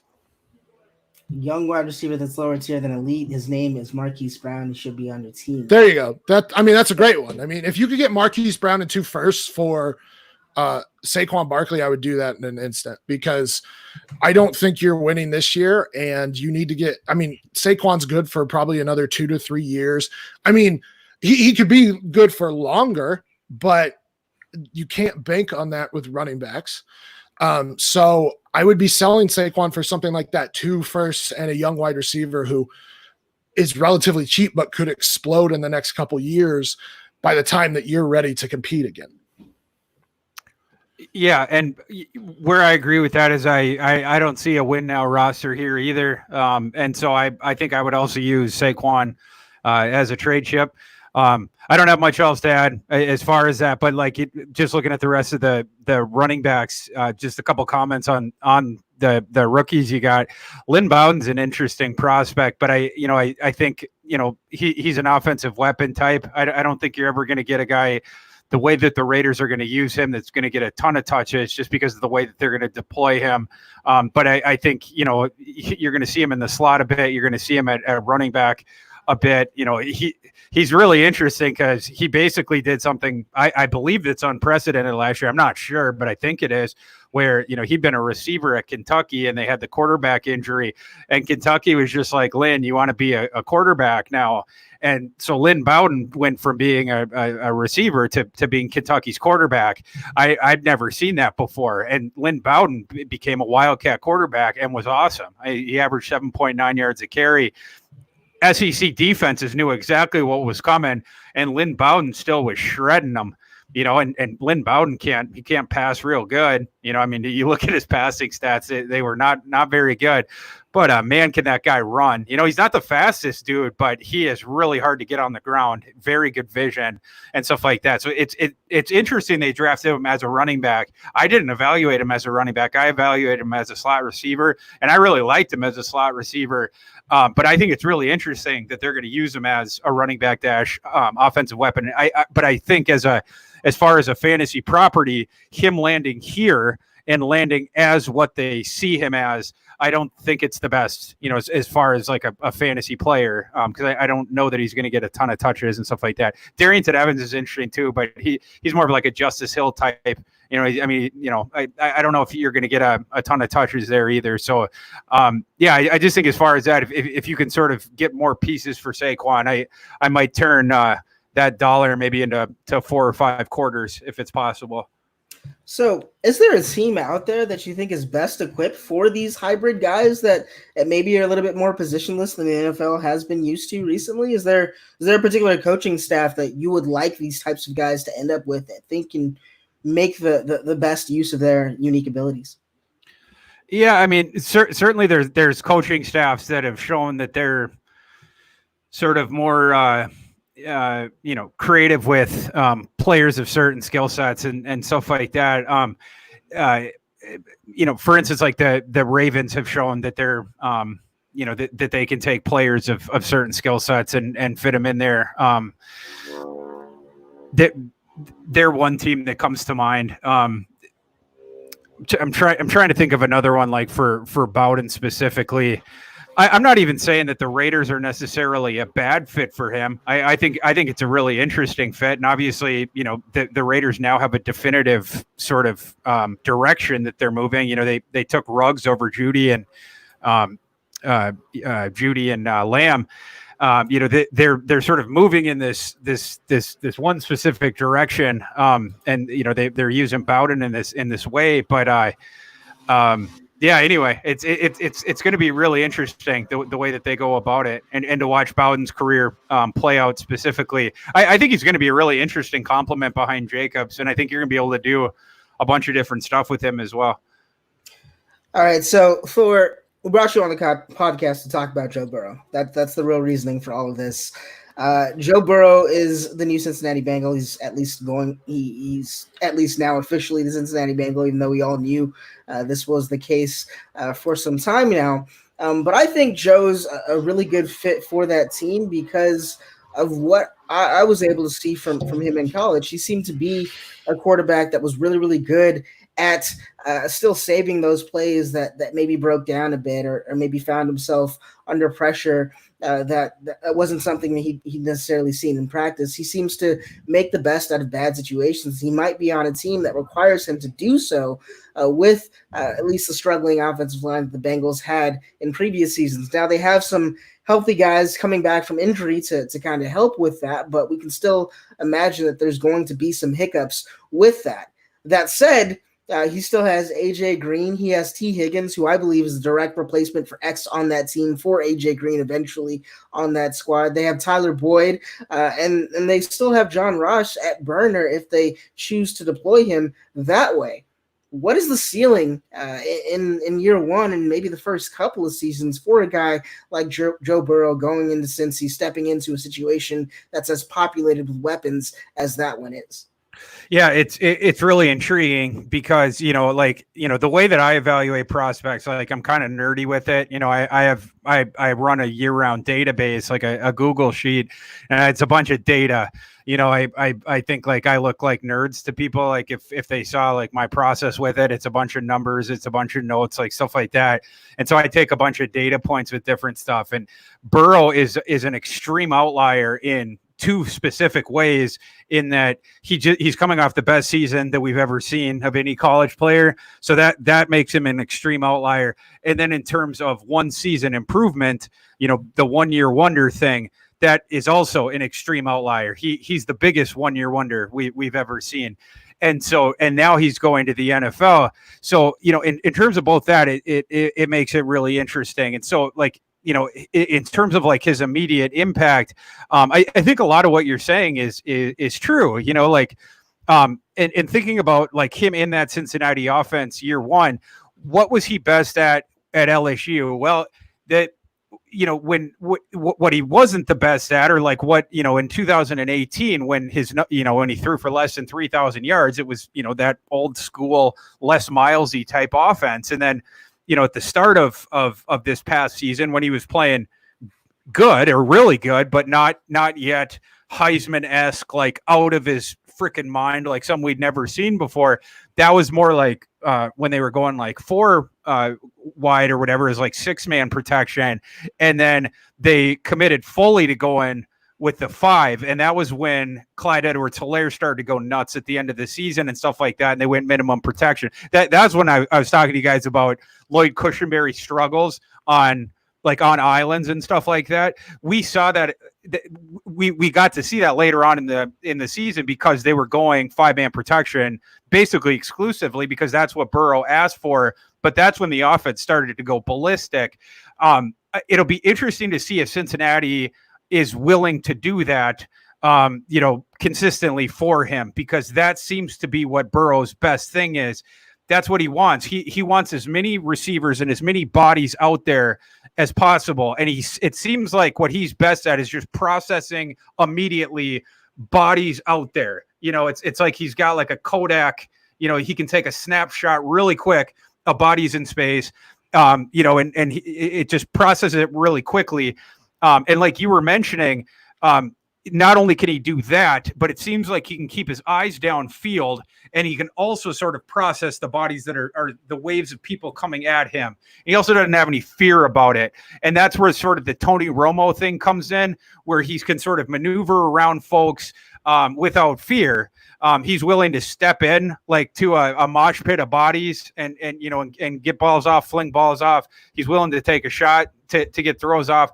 And he typically delivers them on the money to all 3 sectors, including downfield.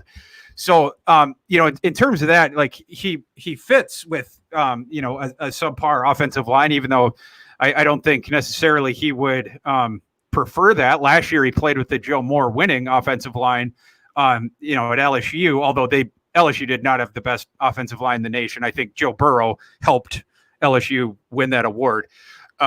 But so I think that's a fit. I think their receiving core specifically is a really good fit for Joe Burrow. Joe Burrow likes tall receivers big receivers that he can throw the ball to downfield. That's just what his jam was there, in terms of having, Jamar Chase. He had the big slot, and Justin Jefferson, the Vikings first round pick. On the other side, Terrace Marshall was a 5-star recruit at LSU, 6'4" kid. And then, Thaddeus Moss, Randy's kid, he was an undrafted free agent, but, they threw him plenty of balls. And then Clyde Edwards-Helaire, who was the Chiefs' first-round pick, was sort of the 5th guy out there. And he caught a ton of balls too. Well, in Cincinnati, obviously you got the long receiver in AJ Green, you got the star, they got the big slot in Tyler Boyd, and then T. Higgins is another big downfield guy. And T. Higgins, I have some questions about him, but that mostly had to do with intermediate route running type stuff. His movement in terms of that, like in running a full route tree in the NFL, not that he can't do it, but just his movement skills in terms of changing direction, athleticism, stuff like that might be a little bit subpar. But in terms of getting downfield and catching the ball, like his ball skills are sick. Trevor Lawrence, like, he's a downfield catching the rebound type guy, and Lawrence would just toss the ball up to him. He was coming down with it.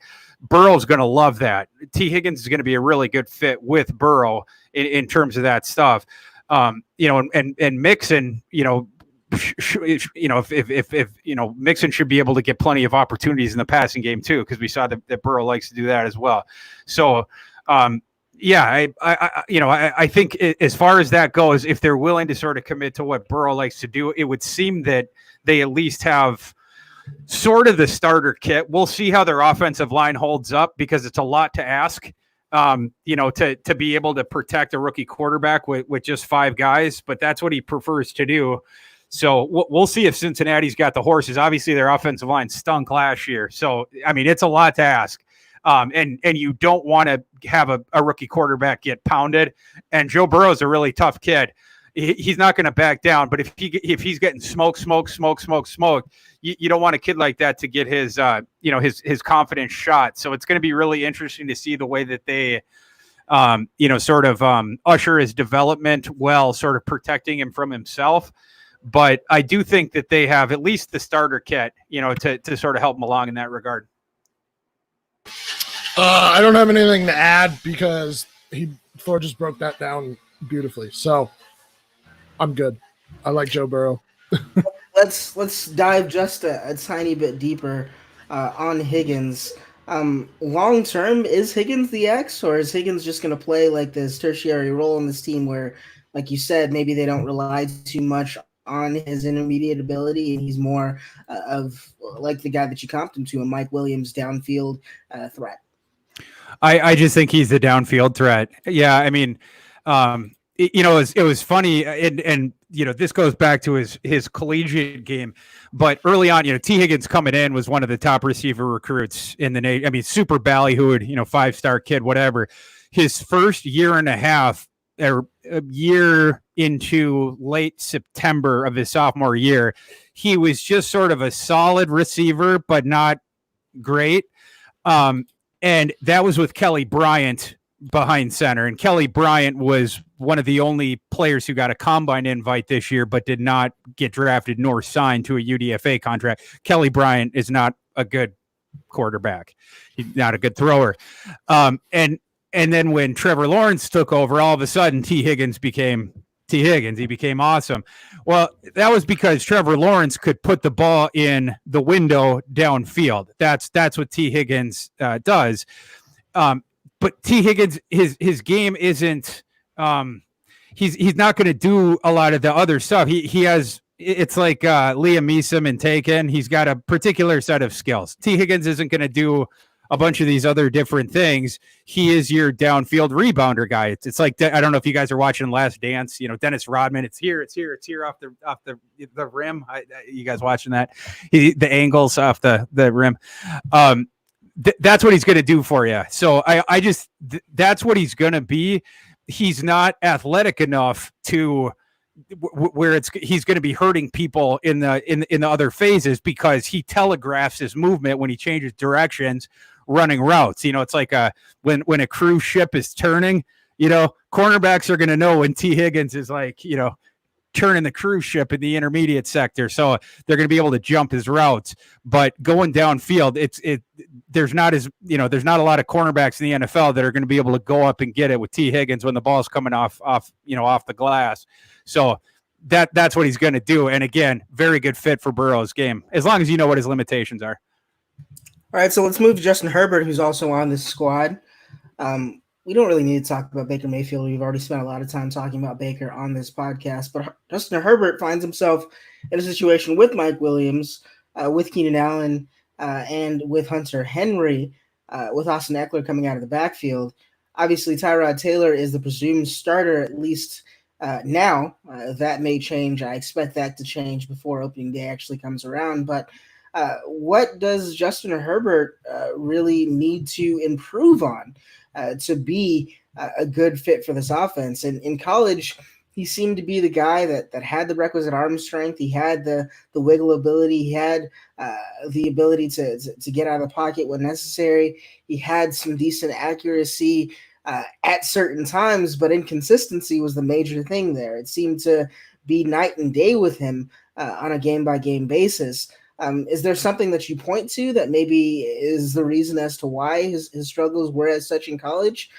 Is there something that you think that he can singularly work on to become a better fit for the Chargers long term? I think there's a couple different things. I comped him to Josh Allen plus. I think, coming in out of Wyoming, Justin Herbert coming out right now, he has a lot of the same weaknesses as Josh Allen did coming out of Wyoming. It's just that Justin Herbert's weaknesses are not as pronounced as Josh Allen's were. But there's a lot of similarities there. You have the enormous frame. You have the sick athleticism. Justin Herbert tested 90th plus percentile in terms of athleticism. And then you have the easy bazooka, just fling it downfield 70 yards, no problem. So you have all those different things. In terms of the the negatives, again, they're very similar. It's just that Herbert's aren't as pronounced. It's Herbert has some pocket feel issues. He locks onto his first target quite a bit. He's got some accuracy issues. Particularly he's got some strange ones where he'll try to. Allen had this thing too where he'll try to drive the ball in short intermediate sector when he doesn't have to. He has some accuracy issues in the intermediate sector. Herbert last year, he had there's a PFF stat where it's quarterback. I'm trying to think of the way they worded it. It was like percentage of passes that basically were quarterback. It was the quarterback's fault basically, and Herbert finished second in this class. You guys can probably guess the first one. Cough, cough. It was Jordan Love. But anyway, so there's some issues like that. But I don't I would say a couple things. Number one is the scheme at Oregon did not do Justin Herbert a ton of favors, where Justin Herbert, his game, it should be facilitated more like Josh Allen's game, where it should be a horizontal and a vertical thing. You think about it just like a board game where Justin Herbert, you should be stressing the defense deep a lot. You should be forcing those safeties back to give you more. Think about it like basketball. You want to you just want to get more space on the floor. You want the safeties back to give you more space for your other stuff, and then you should also be stressing them horizontally with Justin Herbert's legs. And he wasn't allowed to run as much in college as I felt maybe he should have to stress him in that kind of a way. I think you're going to see that in the NFL more, and that should excite fantasy players, I think. So, those couple of things I'd say. And then the other thing I'd say is Justin Herbert's supporting cast in college was not good. And it's kind of surprising, NFL fans, they might think of Oregon and think Chip Kelly and, fast offense and, good skill player. I don't know what they think, but that wasn't the case. His receivers in college were not very good. Not good at all. And his running backs weren't either. Royce Freeman was there a couple years ago, but outside of that, they just didn't have a lot of talent. So anyway, there was a lot of drop balls, not a lot of yards after the catch. And what the scheme did, for whatever reason, there was a lot of screen passes thrown and a lot of balls thrown over the intermediate sector where there should have been a lot more balls thrown downfield. There should have been a lot more play action and read option and stuff like that. Like I say, taking advantage of Justin Herbert's legs, the way that it would stress them horizontally as well, and then pop those deep shots way more, because Herbert was awesome going downfield and accuracy wise as well. So I think he translates just fine to the NFL, because I know that he's better than Josh Allen. He was in college and he's going to be going forward. It's the same strengths. It's the same package. It's just that the weaknesses are less pronounced. That's just what it is. So would you then kind of think that maybe this is more of a boon for Mike Williams than anything else and anyone else on that offense, just because he's more prone to look for the deep shot maybe than Phillip Rivers was too? I think so. Yeah, I think that's a great point. Yeah. Justin Herbert has zero issues getting the ball down there at all. And I think, Justin Herbert is going to be thrilled to not have to throw all these screen passes and all these balls over the intermediate area to these guys who are never going to play in the NFL. I think he will love popping all these deep shots off to, a long galloper downfield, a big dude, a jump ball guy. Absolutely. I think that's a boon for Mike Williams. Awesome. All right. So that's going to round out this roster for us. Now comes the most important time, the most special time of the podcast. We ask all of our guests to break this team down in car jargon. We want you to talk about what this team is to you in terms of if it were an automobile. So let's get Stoppy's take, and then we'll go into yours, Thor. So this kind of reminds me of when I was in high school. A lot of kids had like the late 90s, like Honda Civics with like roll down windows, and some of them manual.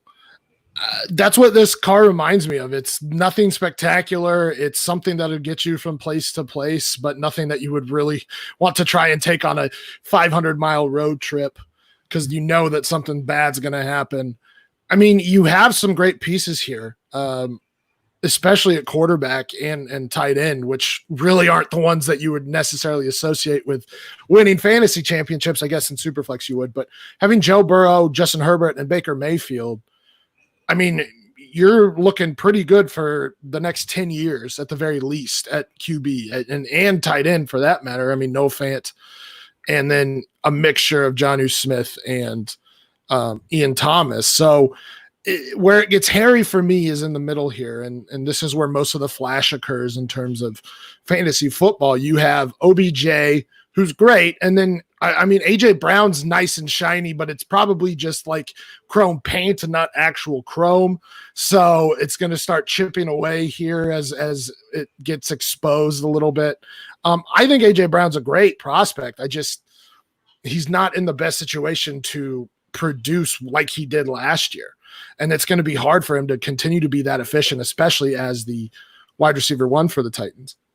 And then, like I said, Deontay Johnson is a guy that I think can break out this year, but it's not somebody that you necessarily want to rely on week in, week out in terms of your fantasy team. And then finally, you just have Saquon Barkley, a couple of young guys, Lynn Bowden. I like Lynn Bowden coming out.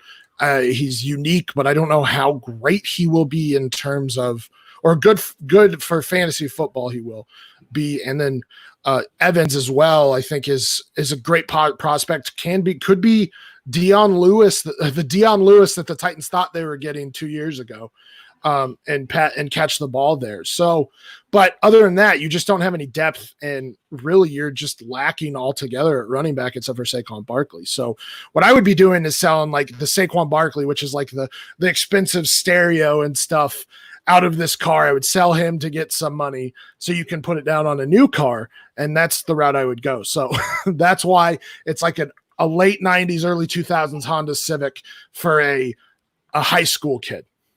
I love how we talk about AJ Brown's production not necessarily matching what you could get for him on the trade market in completely different lights in different episodes here, Stompy, because I had the same argument a few episodes ago about why we should potentially be selling AJ Brown because of what might happen this year and us not being able to get the same amount. Yeah, my issue is that he's already broken out as a year one rookie.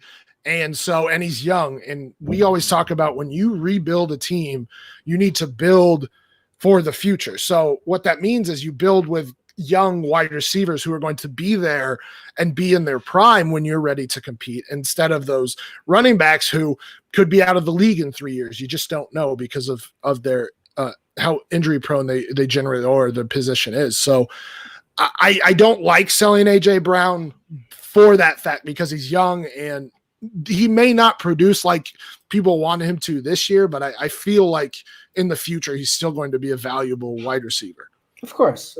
Just the question is, if you're selling him now versus after the 2020 season, I think you're getting a higher price now, but that's besides the point. Let's go back to this roster.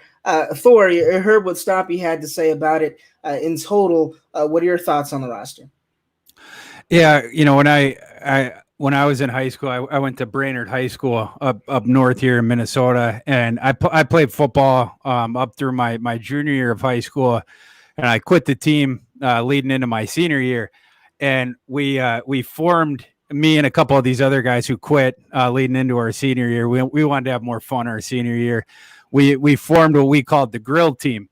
And we would go and tailgate at the football, before the high school football games, and we would road trip to all the different games, and we'd wear. This was probably not the coolest part on our the football coaches probably didn't like this, but we wore our old jerseys to the games or whatever, but we'd road trip there, and we'd road trip in my 97 red Ford Taurus. And so we go there, and this car was great for a couple of different reasons, for the road trips. It had a great stereo, which I just bought. And it heated up really well, which in Minnesota, like in September, it was okay. But once you started to get into October, it started to get real chilly. And like at halftime, sometimes you'd have to go down to the car, and just start the car up, just sit in there for just a bit, get the heat back up. So for the second half, you go, and sit back out there again.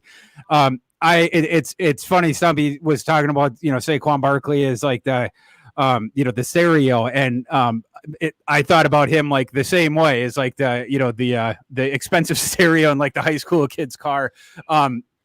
That's exactly how I see him, on this sort of like, roster or whatever, where I see this, and I saw my Ford Taurus at the time. It was like, this thing is good for one last ride essentially. But once I get to college, like I want to get a legitimate car. This is just sort of good to get me around for now. And we're going to get a bunch of nacho stains in here, and we're going to, these tires are going to get bald. We're going to spin some, wheelies in the parking lots and do stuff like that, and, be ridiculous. And, but once I get to college, then we're going to get a little bit of trade-in value or whatever, and we're going to move on. We're going to go legitimate. And so like, I think Saquon is he's your stereo, and some of the rest of these pieces, they will carry on in terms of, trade-in value that will be seen in sort of your next car. You were mentioning the quarterbacks, I think are sort of your carry-on, type stuff. And, but I think, receivers, Odell Beckham, I think is probably a trade guy. I think I also might try to trade out AJ Brown, as mentioned, just in terms of maybe trying to trade high if someone is willing to get there with you. But yeah, that's sort of how I see this roster as well, depending on how active your league is. But obviously the quarterback position is taken care of. But the rest of it, maybe it's just sort of one last ride, and you have some pieces you can sort of rip out. And it's this roster as constructed, it's just sort of a tribute to your next great vehicle to drive around. Yeah, this is a do-it-yourselfer. This is that project that you've been sitting in your garage for years now, and you're just working on it slowly, piece by piece, at home, and you want to get this thing on the road. Maybe not this year, not anytime soon, but you have a plan for it eventually. You've ordered nice pieces. You have really, really nice parts to this particular car. Maybe you have a nice engine. Right now, maybe you're looking at figuring out what kind of frame that you want, but you don't have the whole thing here. You have very specific pieces, and then a bunch of what was already there in the first place, a bunch of the broken down parts that were never removed to begin with. So if we're going to start this from scratch, all must go. Everything must go. This must be a fire sale type situation, but you have enough on the car as it is right now to take it to a chop shop and to get a decent amount back to then go ahead and get that automobile of your choice. So yeah, you have some pieces here. I do think that selling anyone that is going to get you an inordinate amount of value right now would be the plan to take. So that would be AJ, that would be OBJ, that would be Saquon. I don't know if I would sell OBJ right now in the offseason, just because I don't think you'll get the same value that you might get in the season from an OBJ sale. But that's the only part that I really do diverge from my other guests on this podcast. But I like the roster. There's a lot of work left to be done, but you do have some stuff to work with, and you have plenty of draft capital in the next several years to kind of get you out from that hole as well. Thank you for sending it in. That is going to take us to near the end of this show. Really quickly, before we return the keys, I want to turn this over to you, Mr. Nystrom. I just want you to tell me about what you're most excited to see from any of the rookies in this class. What spot stood out to you as the best possible fit? Could be skill position or non-skill position. And what are you most excited to see a rookie star turn in the 2020 season? I think Clyde Edwards-Helaire in Kansas City, you don't get a better fit than that. Pat Mahomes going back to Texas Tech, he uses the running backs, in the passing game, and Clyde Edwards-Helaire is one of the smoothest, most skilled receiving backs we've seen come into the league in several years. He was the best receiving back in this class by a bit. People were talking about DeAndre Swift like that, but no, it wasn't particularly close. So, I think, very, very good fit there. And people that play in PPR leagues, that's the guy that you want to be targeting. He's tremendous fit there. Jonathan Taylor in Indianapolis is a super fun fit as well, obviously behind that offensive line. I think Marlon Mack is going to have all kinds of issues holding him off. I don't really see him doing that for long. Jonathan Taylor is a frickin' stud. And, just in terms of being a pure runner in this class, he was that by margin. We'll see what he can give in the receiving game, but, just as a pure runner, stud. And then one other guy I'll toss out, just more of an under the radar guy in terms of receivers. We hit on, some of these guys, but one guy we didn't hit on, Laviska Shenault is a receiver that I like a ton, that doesn't get talked about as much, but he's a guy who I think for fantasy purposes needs to be monitored in Jacksonville. He's a guy who can be funneled a ton of touches because he can beat you in so many different ways.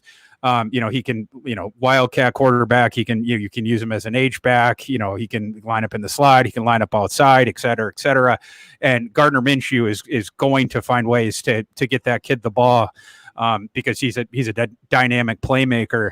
His only issue, is just can he stay on the field? But as long as his body holds up, I think he's going to be a really, really good player in the NFL. So I just wanted to shine the spotlight on my boy Viska. I think he's super underrated. Love that last take. I'm a big fan of Laviska Shenault as well. I just think that there's so much opportunity in that offense. If you're looking to take targets away from essentially what has been their best second receiving option on that team, which is kind of crazy to say, Leonard Fournette, then I think that Laviska is somebody that you need to get involved. But that is going to be it for today. Thank you so much for listening to the program. Please make sure to follow your head technicians, myself at Aton Alive, FF Stompy for Sam. Thor can be found at Thorku, or just go to RotoWorld and read any of the college football work. It is all excellent, and you'll be able to find it there. Please also make sure you go to the Dynasty Diagnostic podcast feed on iTunes. Give us a 5-star rating and review. It helps the podcast grow, reach more listeners, expand our pool of technicians to draw from. And go ahead and give a visit to our Patreon and StoreNV.com FF Pod Shirt store by Dynasty Diagnostic. This is by Dynasty Outhouse. 10% of proceeds go over to Scott Fish's Fantasy Cares charity, so make sure to check that out if you're looking for some merchandise as well. And thank you so much for making it to the Dynasty Diagnostic Service Center today. Please be sure to keep up with all your scheduled maintenance and catch us next time to ensure quality performance. See you on your next visit.